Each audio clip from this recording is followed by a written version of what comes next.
سیالکوٹ واقعہ واقعی قابل مذمت ہے، بلا شبہ ظلم ہوا، لیکن اس کے لیے آپ اسلام کو شرمندہ نہ کریں اور نہ ہی اس پر اسلام شرمندہ ہے۔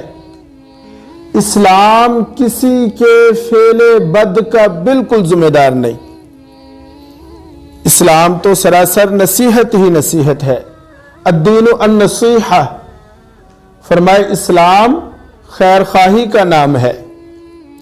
یہ دو ٹکے کے اینکر میڈیا پر آ کر بیٹھ جاتے ہیں اور شروع ہو جاتے ہیں، جی اسلام بدنام ہو گیا، اسلام بدنام ہو گیا، اسلام کا چہرہ یوں ہو گیا، اسلام شرمندہ ہو گیا۔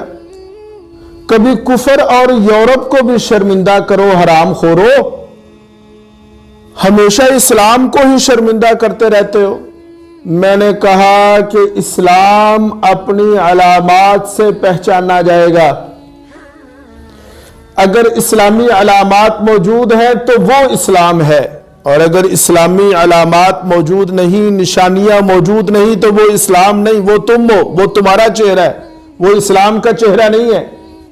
اس لیے میں کہتا ہوں کہ کبھی کفر کو، کبھی یورپ کو بھی شرمندہ کیا کرو۔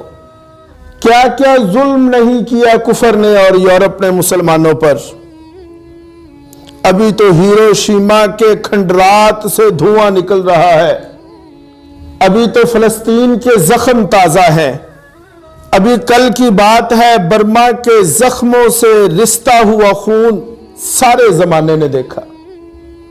یہ افغانستان، یہ کشمیر، یہ ابو غریب جیل، یہ تورا بورا، یہ کیا ہے؟